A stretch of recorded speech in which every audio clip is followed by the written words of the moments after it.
Hello everyone, welcome to myself, Max McGillivray from Beanstalk. We've got a great broadcast today with Steven. Steven, say hello to everyone. Hello, good morning. Steven, so it's 4 o'clock our time. I think it's 10 o'clock in the morning your time in sunny Mexico.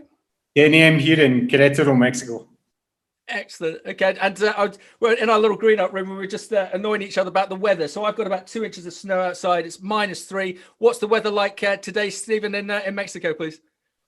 Hot for a change. It's like that every day. Excellent. And the reason why Steven and I looked to set up this broadcast was because communication. I'm fascinated as to what is happening with fresh produce in other worlds, Steven, I was going to say, in other continents. And we've got this great opportunity with Steven, because Steven is a fresh produce expert, is bilingual in Spanish, and has been in Mexico for a while. So what Steven and I wanted to do was for all of you, whether you be UK, European based, South African based, Asian based, even America based, to get a view as to what's happening in the wacky world of fresh produce in America through Steven's eyes. So some of the things that we're potentially going to cover off, but we'll see which direction we go, is if you haven't heard or you've been living under a rock, there's a new president in the United States, and there's also a new UK-Mexican trade deal that came in recently. We're going to be covering some food labeling concerns, and of course, let's have a dive into the ongoing COVID implications. And we also want to get Steven's understanding as to perhaps where the future of fresh produce is going, because we can all learn, especially, I don't know about you, Steven, but I find everything is very cyclical. The older you get, you sort of see things happening again, which when you've seen or experienced that before, you can actually sort of see the warning signs that things are afoot.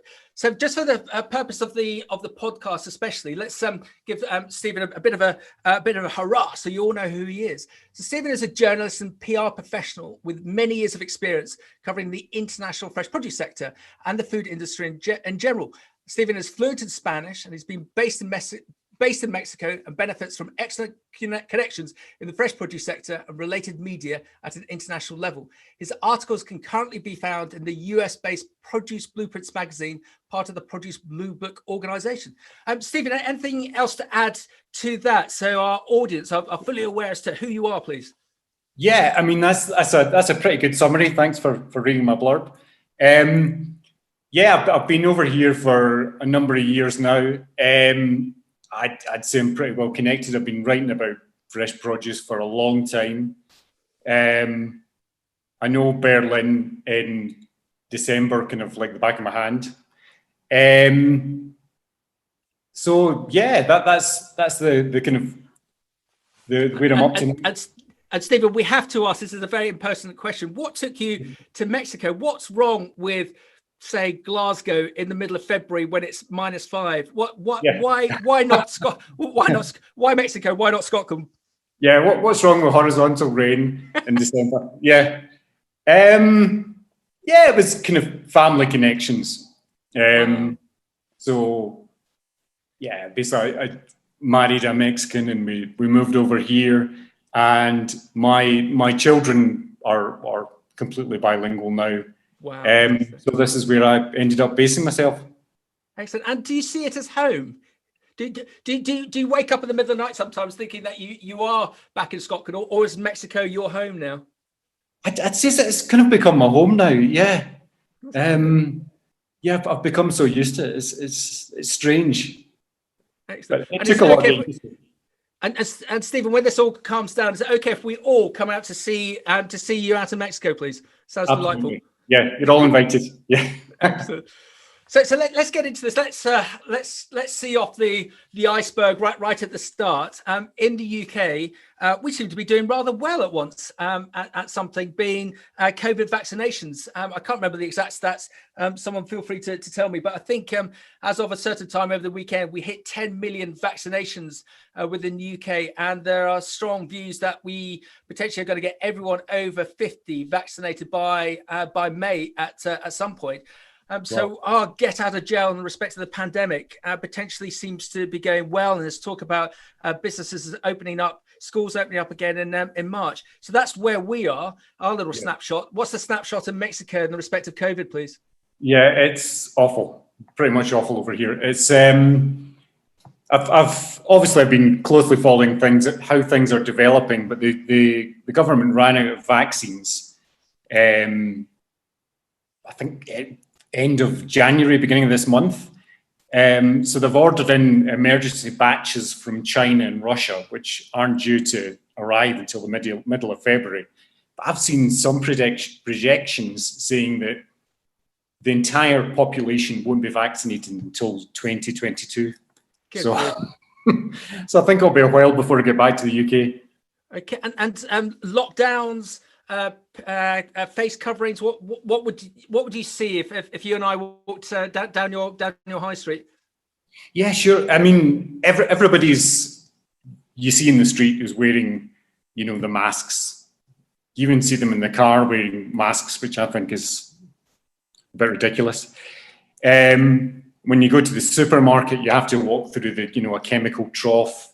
Wow. They take your temperature, they give you gel.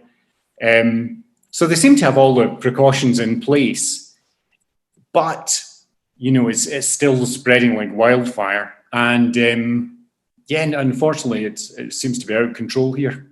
Wow. So that's a bit frightening, as you state, that potentially the country's not going to get vaccinated until sometime next year. On a fresh produce perspective and a retail perspective, so the retailers in the likes of the UK, Europe, America, Australia seem to be doing very well because we can't obviously go out to restaurants. So there's been a huge rise in the likes of the UK in scratch cooking. So some vegetable lines have been seen a increase of 30% of sales. What are you seeing fresh produce wise and retail wise? Is it similar there? Well, I was actually, it's funny you say that. I was speaking to an exporter here. The company's called Cocanmex. They're based in Mexico State, which basically surrounds Mexico City. And they're major exporters of mango, avocado, and papaya. And he was telling me on the export side, and they export mainly to the States and Canada by lorry, by road. On the export side, it's been fine. Here in Mexico, it's seen as sales of the kind of higher value products like kiwi fruit have dropped. But he was telling me his real challenge has been on the personnel side and the employee side, because he's seen, they have about 100 employees in their warehouse. He's seen people falling ill with COVID, having to be sent home, and then they come back and they fall ill again. And in some cases, they've been having to run around trying to source oxygen tanks. So, it's a pretty crazy situation. Okay, so are growers managing to keep up with the exports and the internal country demand? As far as that goes, that seems to be unchanged from what my contact was telling me. The problem seems to be on the employee side. He was also saying air freight has been a problem recently. Seen it's costing about $4 a kilo. I'm sure people will correct me on that. To send to Europe, to the Middle East, and before he was also sending mangoes to Australia. So he's a little bit concerned about that. Yeah. Okay. And trying to look to the future and looking for this the silver cloud. What we're picking up is that there's going to be a large increase of fresh produce consumption because people wanted to eat healthier by eating better. So there's going to be an increase of fresh produce consumption. So there's going to be more fresh produce that's going to be sold. So there's going to be more fresh produce that's potentially going to be planted. Can you see that of benefit to Mexico, South America, that as we hopefully get through this all okay, it will be a very positive time for the sector in South America? Massively. And I think that they view the UK as having massive potential. At the moment, there's all these free trade deals being put together with the UK. There was one signed, I think it was in January, between the UK and Mexico. a kind of memorandum of understanding as far as I understand it, which is particularly significant for gin. But they're working on what they call a new ambitious agreement for this year.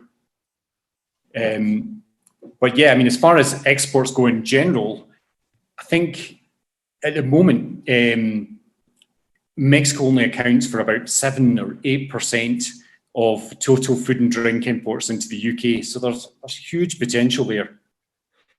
Because there's so many examples of this, Stephen, isn't it? If you look at the likes of South Africa, that traditionally grows and exports 4.5 million tons of fresh produce. You look at the likes of Peru. We're probably going to be doing a broadcast element on Peru, because in effect the fresh produce that's been put down in Peru has saved the Peruvian economy and some. So I suppose on an investment basis, do you think there's investment opportunities for companies in South America in the short term to hopefully prosper in the long term? Definitely, without a doubt.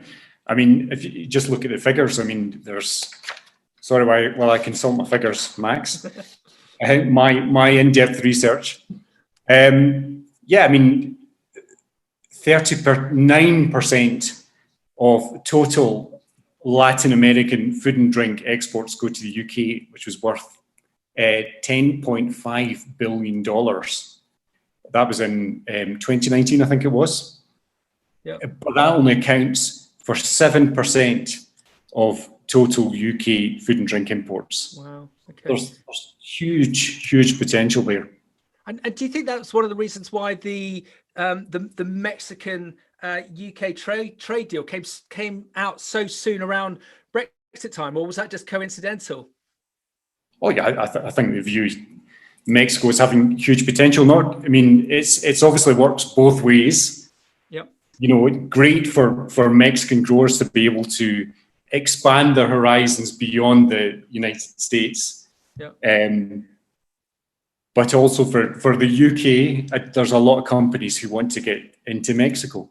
You know, for gin is a great example, which is a really trendy product over here.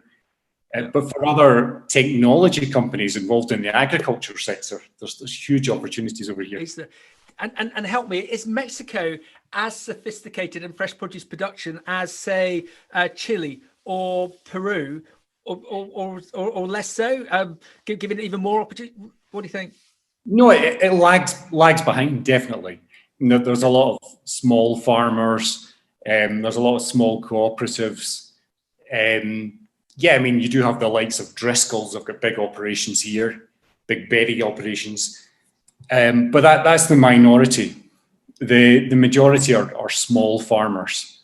So, yeah, if the likes of UK companies were to come in and properly communicate themselves to Mexico, because one thing you've got to understand when you're working over here, and it's probably the same for a lot of Latin American countries, is first of all, you've got to overcome the bureaucracy, which is absolutely horrific. Okay. You know, without exaggerating, because I've been through it myself. And they put so many hurdles in your way. So that's the first thing you've got to negotiate. The second thing I'd say to bear in mind is that not everyone speaks English. A lot of them do, but there's varying levels of English ability. Yeah. So if you've got somebody in your company who speaks a bit of Spanish, or you want to work with somebody who speaks a bit of Spanish, great. That'll help get you in the door. Yep. Okay. So here's the tricky question. If I came to you and said, here's 50 million US, I want to get involved in Mexican fresh produce production, Stephen, what would you recommend that we grow? Yeah. Well, I think bananas are a really interesting product. Yeah. It's something that they're trying to push into Europe at the moment. Okay. Not a lot of people associate bananas with Mexico, but there's a lot of production here. That's one thing. Asparagus as well, avocados as well. It's a huge avocado producer. The mangoes in Mexico are fantastic compared to some of the things I've seen in the UK. Yep. So there's a lot of options here. It's interesting what you say about the bureaucracy. And it's probably not the best example to use, or perhaps it is. I remember speaking to one of the founding fathers who I won't name, who were one of the first people to get into Spain to grow salads. Oh, pick a number, 25 years ago. And they initially went to Italy to establish the salad growing operation, but they found very quickly corruption. I'm sure it's all changed now. So they went to Spain, and just look at the boom of UK fresh produce companies now involved in Spain and the Spanish themselves. Is there parallels with Mexico in the respect of the bureaucracy? And I'm not saying there's corruption or anything like that, but do you think that the Mexican system, the Mexican government will understand that actually, just like the Peruvian example, just like the Chilean example, that if they manage to assist these companies and instead of trying to hinder them, actually it's going to be beneficial to them? Is there that psyche within the Mexican government to do away with that red tape, that administration burden? The one thing that concerns me, and would probably concern me if I was a UK company looking to come into Mexico, is that the current government, the current administration of Mexico seems to be quite inward looking. Also quite old fashioned in the sense that they seem to want to centralize everything. So that would be of concern. You know, there's no indication that they seem to be wanting to ease the bureaucracy, which is awful. And the other thing you mentioned, Max, is corruption. And there's a lot of parallels between, I guess, Italy in the past. You know, the mafia, you know, corrupt judges, corrupt police. It's everywhere here. And it's a reality, and it's something people have to bear in mind if they're setting up a company here, if they're visible, that paying bribes to politicians, to police is a reality. Of it. Okay. Yeah. Because it sounds so shocking to hear that. But having traveled a lot in Africa and hearing about that sort of situation, and you look at some of the United Nations graphs on corruption globally, there's some big spots. But you would hope that fortune. If companies can go there, and I suppose it's a bit like the Chinese example, that if you want to do work in China, you've really got to find a Chinese company to be associated with, or Chinese fixers, for the want of a better expression. I suppose if you have got the appetite for it, you need to invest and find the companies and the right individuals to be associated with. Because it's a bit like UK companies who are trying to get into Russia to do large scale farming, and they ended up having security teams of 500 people. And they never wanted to pay a bribe, and then you move it on 3-4 years, and the whole thing failed, mainly because of politics and bad weather. But are we being too negative about Mexico? Do you think I think so. Brave? Yeah, I think so, because you can succeed over here. Having a local fixer is I think something that would make a difference. Having somebody from Mexico who understands how the system works, or rather doesn't work, would help you negotiate it and make things a hell of a lot simpler. Got you know, because there are multinationals here. You know, Kellogg is a huge operation here. Mars is here. It could reel off huge list of companies that are over in Mexico and making a success of it. I suppose that's a conversation for another time.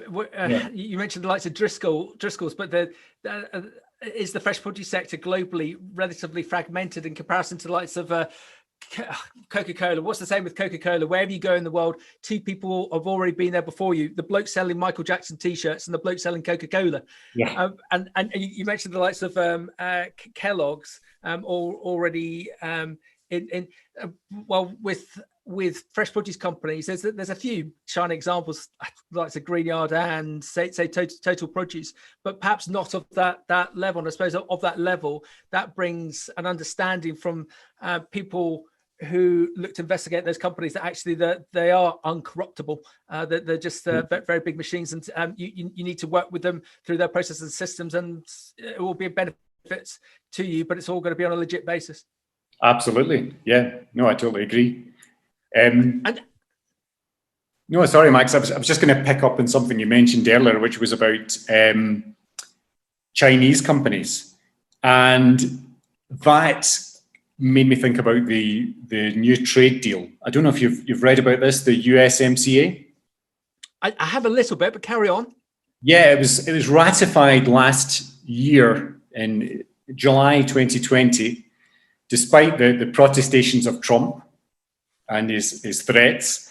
It went through, and again, it surprised some people over here in Mexico, because we've got a president over here, Andres Manuel Lopez Obrador, known as AMLO, whose stance before being elected was anti-NAFTA. But since coming in, I guess it's realpolitik is, pushed it through. But I guess my point was that I was reading a report saying that a lot of companies in Asia are looking at Mexico as a springboard to the US market. So as a way of kind of circumventing trade restrictions and tariffs, setting up operations over here to benefit from Mexico's 0% tariffs in the US market. Wow, that's fascinating. And the likelihood of that and the associated timescales? Well, I think it's very likely. Yeah, wow. I think it's going to happen, definitely. And it could happen quite quickly now that NAFTA, it's not NAFTA anymore, USMCA is in place. So just give us some examples as to who that might actually benefit. As an example, we were doing a South African broadcast recently, and we talked about trying to get an American involvement, and they said no, there's no point, because on some of these products we cannot get them through. So could you have European or South African companies looking to set up satellite businesses in Mexico for that very reason? Yeah, absolutely. I mean, obviously you've got the automotive industry over here is huge. And that could be one example. But on the fresh produce side, they could potentially set up growing operations over here and sell them as Mexican products going into the US. Or if it's some sort of associated technology that they're assembled here in Mexico and then exported as Mexican built into the US. Okay, that's fascinating. So just on a fresh produce perspective, is there enough room for growth within America, the United States? So is that me just being completely naive? 250 million souls. They perhaps don't want their 32-ounce steaks as much as they have done previously. They want to eat better. They want to have more fresh produce. Does that mean that there's actually an unlimited customer demand within the States that Mexican produce could flow through? Yeah, I mean, I was talking to a person from the US Mango Council the other day, who assured me that yes, interest in healthy eating, despite what you might have seen in the Super Bowl yesterday, with the obese coaches, the interest in healthy eating is growing in the States, and there's this, it's obviously a positive thing. We hope it continues. But you don't think there's a threat there that's if it's seen that this is just working a system, that the Americans will look to stop that shortcut and look to protect their own, look to get US farmers to be growing this produce rather than Mexican farmers or South Africans setting up Mexican operations? Sure, and that's something that Trump was pushing a lot, if you remember, during the negotiations. But in the end, it was actually the US farmers who basically pushed Trump into signing the new NAFTA or USMCA deal. And that's more the cereal and grain sector, maize, exports a huge amount of products into Mexico. So, it's very much in their interests to do that. Okay, and that agreement, Stephen, how long does that agreement last for? Well, it's rolling on a 6-yearly basis. Okay. So Trump originally wanted a sunset clause, but Mexico resisted that. So what they're doing is every 6 years, they're going to revise it. Okay. And Okay. make sure the three countries are happy. And Stephen, are you aware of what the Biden administration's view is of that agreement? I mean, they seem to be generally in favour of it. The one thing I've noticed is that from what he said, from what he's read, Biden doesn't seem to take as much of an interest in Mexico as Trump did. That may well be a good thing, because Trump's interest was pretty negative, the wall and cracking down on migrants. So I guess we'll just have to wait and see.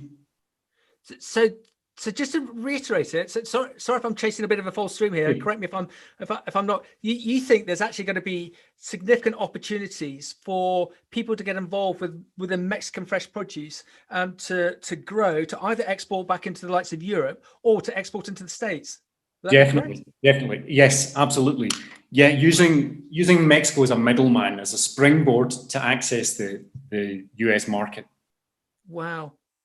And your president in Mexico, as you've inferred before, he's had a cozy relationship with Trump. Have you got any idea what the Mexican administration's view is of the Biden administration and vice versa?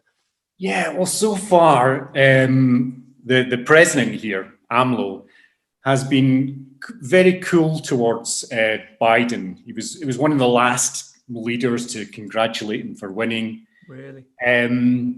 Yeah, it's a bit of an odd one, and he had a kind of, like you say, a cozy relationship with Trump. There was some sort of understanding there. I guess it remains to be seen. I think, as I was saying before, realpolitik is going to win out in the end. The reality of the situation. Who knows? And Stephen, how long is your I make it sound like he's your father-in-law. How long is the Mexican president in the chair for? It's 6 years, I think it is. Again, okay. People will correct me if I'm wrong. What, he's got 6 years to go? No, he's been there for 2 years. Oh, right. So yeah. In politics is a long time, and another 4 years. And so let's get on to this hot topic of food labeling. Yes. Because you made an interesting comment on our pre-broadcast notes that it is way beyond what they do in the UK. Just explain to us what the situation is with food labeling with yourselves, please. Right. This as far as I understand it, has come about because there's basically an obesity epidemic here in Mexico. Of course there is. And that's mainly due to consumption of sugary processed foods and drinks. I think if I'm right in saying Mexico is the #1 consumer of Coca-Cola in the world, even beats the States. Yes, it's a shame I didn't look it up. There's some dreadful stat. Again, people will quote me, but it is the average adult in Mexico drinks gallons and gallons of the stuff annually, and hence these issues. And why is that? What's the cultural difference between Mexico and Scotland? Why are people drinking so much Coca-Cola in Mexico? Well, yeah, Iron Brew's never taken off here, so I guess that's why. Line that one up for you. Yeah, but I guess part of the reason is you can't drink water out the taps here, so a lot of people have turned to soft drinks instead of drinking water. I guess Coca-Cola probably had a part to play, Pepsi as well, I'm sure, in promoting themselves as an alternative to drink your meals, and so that's what it's turned into. You go to some places and it's extremely common to see people drinking your Coke or your Pepsi with your main meal. Wow. And Stephen, here's a question for you: Is it the thing in Mexico to drink your Coke hot or cold? And people might think this is a ridiculous question, but I'll explain it in a minute in an African connotation. Do people in Mexico drink their Coca-Cola at room temperature or chilled? Cold, always cold. Yeah. Okay, because how clever is this marketing wise that in Africa, a lot of Africa, the locals don't like cold Coke because Coca-Cola has managed to through marketing inform them that it's better, more enjoyable if it's warm, so you don't have the problem of refrigeration units. So it means that they can sell more Coke. How ridiculously outrageous is that marketing ploy in Africa? So it's fascinating that has to be chilled in Mexico. So tell us about the labeling issues around these horrible fat-inducing drinks and foodstuffs. Right. Well, I find this really, really interesting. What happened was in around June, July last year, Mexico introduced new labels, which are based on labels that were being used in Chile, been used for about a year or so. And in that time, in Chile, they've seen a 25% drop in sugary drink sales. Wow. Which is pretty impressive. So these have come in Mexico, and I've got a couple of props here, a couple of examples to show you, Max. This is on a product called Sabritas, which is basically the equivalent of Walker's Crisps. Yeah. And obviously, I've bought this just for demonstration purposes. And here we can see the labels, typical examples, which is excess calories and excess salt. And another one for you is some biscuits, not very healthy looking biscuits, which have got 4 labels: excess calories, excess sugar, excess saturated fat. I don't know if you can see this okay. Just about, yeah. And excess salt. So basically everything. So I guess it's probably too soon to say if these are having any effect. I've certainly I did a bit of research, and there doesn't seem to be any figures on it yet. Okay. But this is the hope. And again, talking to my contact Roger Gay from Cocan Mix, he was saying the sector over here, the fresh produce sector, is very much in favour of this, and they do hope this will convince people to eat more fruit and veg. So Stephen, here's yet another obtuse question. If I was to buy a packet of fags, a packet of cigarettes in Mexico, would there be, like in the UK, I think a whole packet's now just one gory health warning with pictures of decayed lungs on it. If I bought a packet of cigarettes in Mexico, is there any warning on those? Yeah, they've got warnings slapped on them as well. The main thing that's had an impact on cigarettes over here is that, just like in the UK, you're not allowed to smoke indoors. Okay.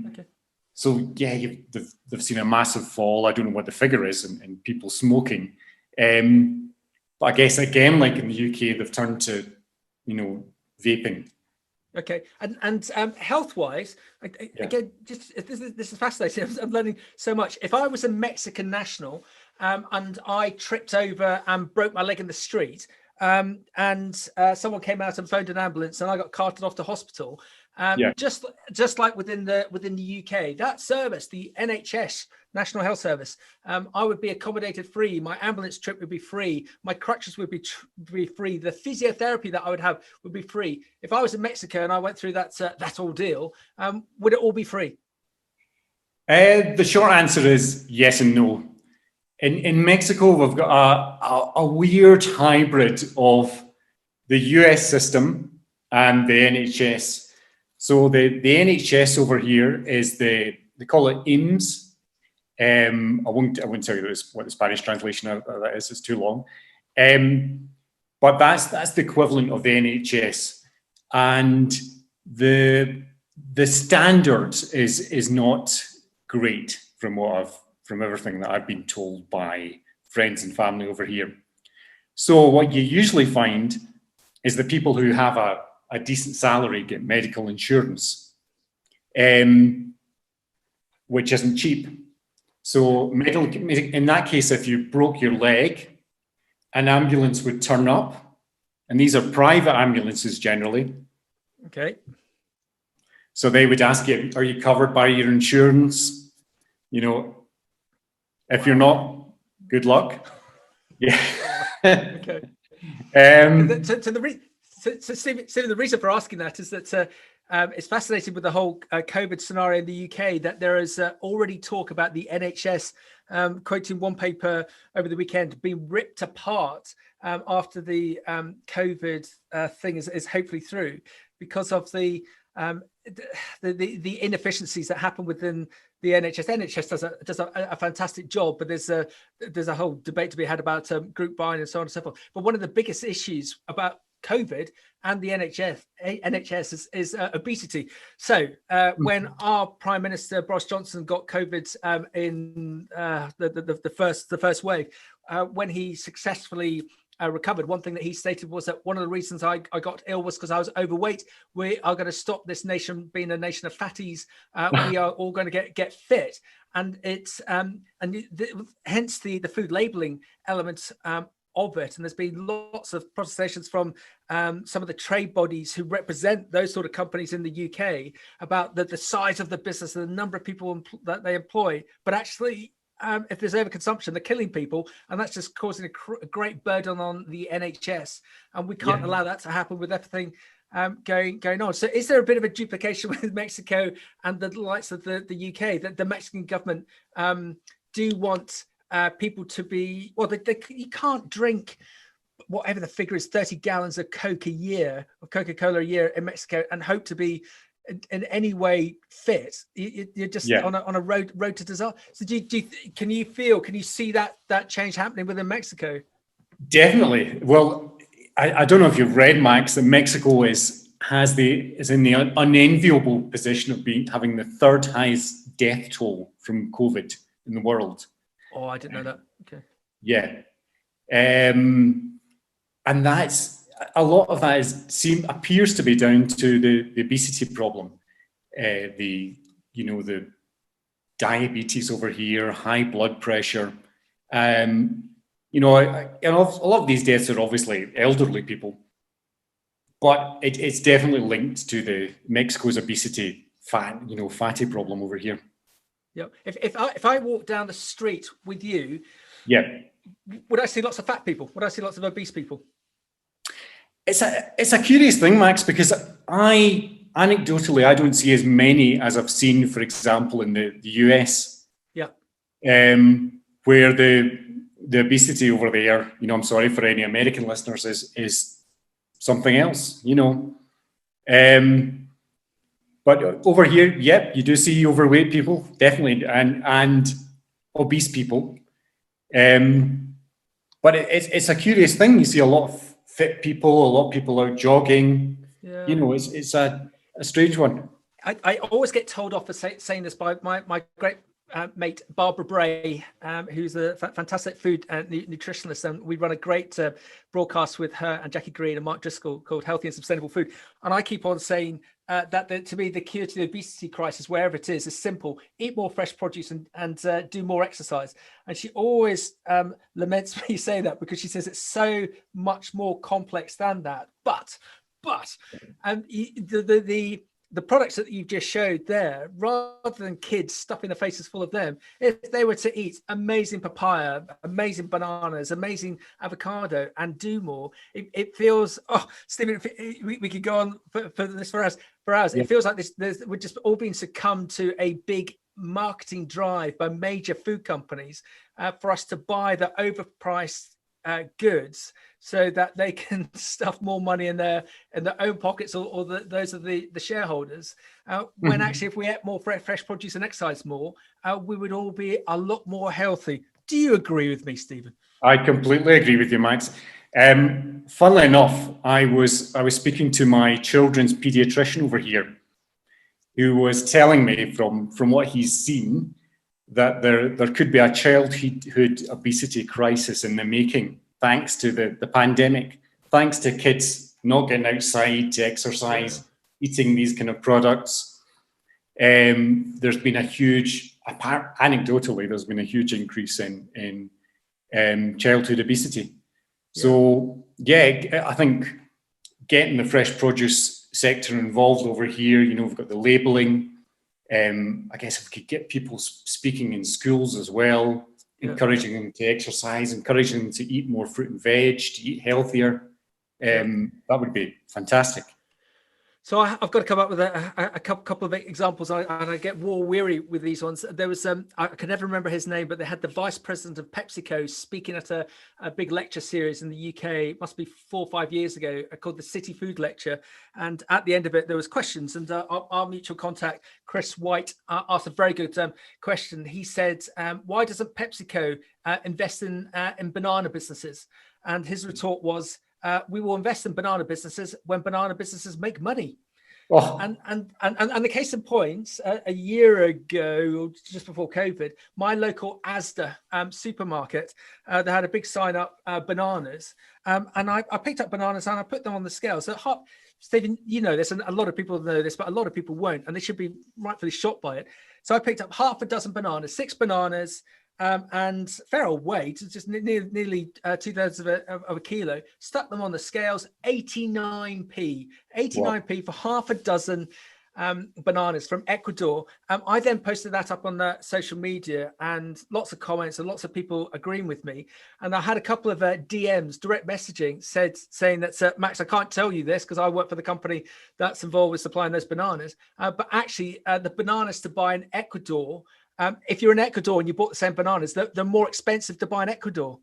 And again, it's just the whole thing about the retailers looking to squeeze the suppliers down because they don't have brands as a commodity product, and how little leverage those companies have to then be able to create marketing like the examples that you gave, or the Coca-Colas of the world. What's the stat with Coca-Cola or Red Bull? That is it something like 30-40% of every of all the amount spent on a can goes on marketing. So hence why they can sponsor Formula One teams and Super Bowls and all the rest of it. And we don't see that within.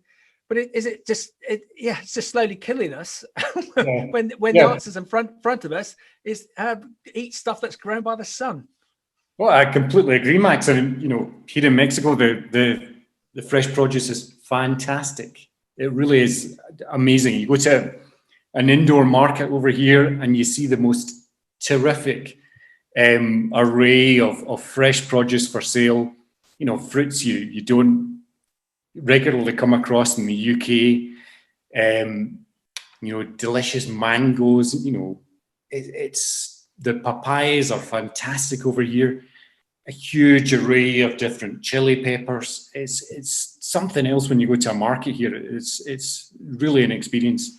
So from your neck of the woods, because we're starting to see it here, or it's just me talking about red minis and you start to see red minis everywhere. So what I'm picking up, especially within fresh produce, is a number of things. Sustainability. Everyone's talking about sustainability and also regenerative agriculture. Again, that's a conversation for another time. Diversity. We help support the likes of Global Women Fresh, and they want to create more inclusion, more women working in the field all the way up to board level.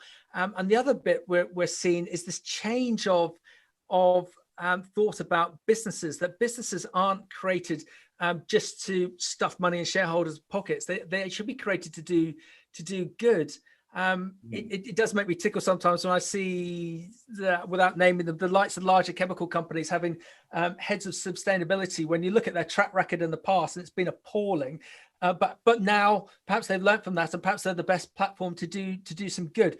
So within fresh produce, the sector collectively, we can do some amazing things. It's the year, as ordained by the FAO and the United Nations. It's 2021 is the year of fruit and vegetables, and so we've got a great opportunity to promote it. But again, it seems that everyone is so busy just growing the stuff, doesn't have the money for the marketing, whilst the likes of the Red Bulls of the world do. But there does seem to be a change that we're seeing within the UK, that these companies, fresh produce companies, have got a massive opportunity to do good. And so therefore, those who want to invest in the sector, they're in such a good spot. Yes, you might not get a return like if you're invested into cryptocurrency or Facebook, but for the long term, you'll get your investment and some, and you're doing good.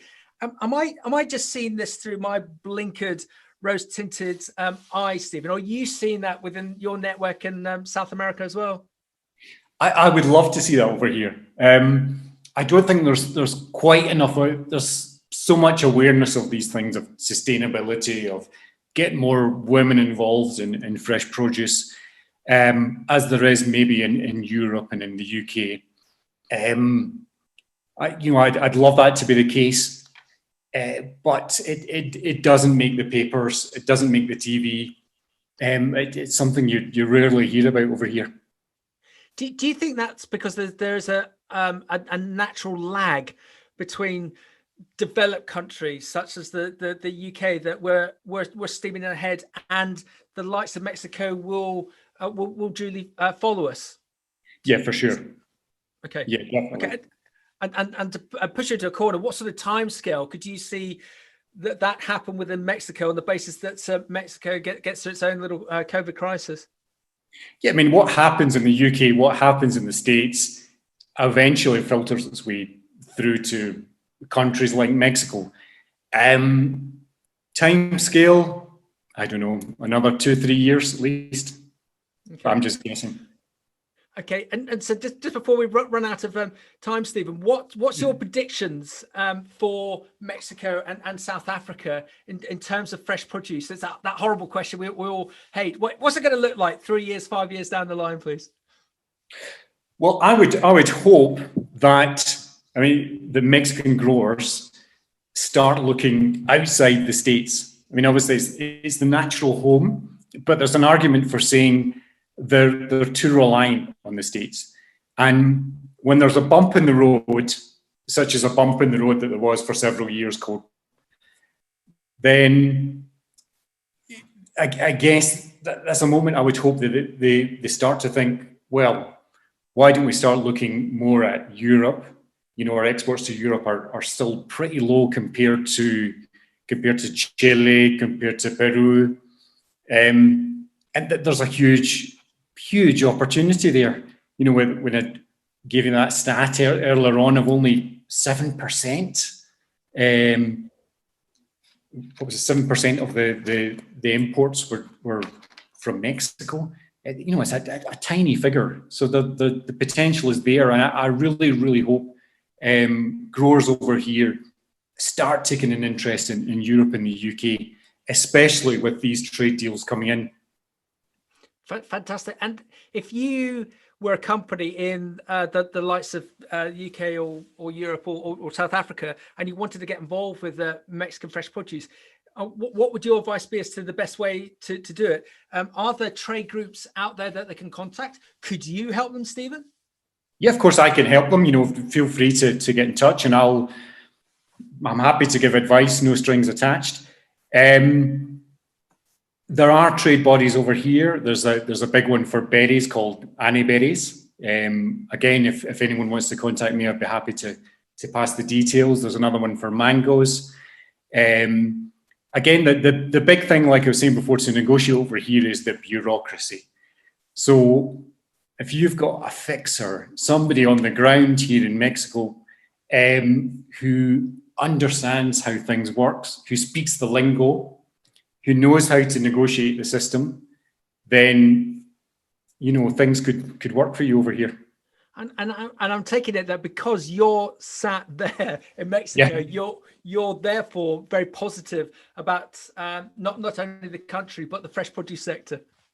Well, yeah, definitely. I mean, it's had challenges, without a doubt. I mean, mainly due to the pandemic. I think the Mexico's GDP dropped by 4.5% in November last year compared to November of 2019, and it's going to be, from some reports I've read, 3 to 4 years before things get back to 2019 levels. But in spite of that, GDP was growing by about 1 or 2%, just slowly per year before the pandemic. So with that, taking in mind the new NAFTA, the new USMCA deal, the interest from Asian companies to come in and use Mexico as a springboard, I think, yeah, there's a lot of reasons to be optimistic for the future.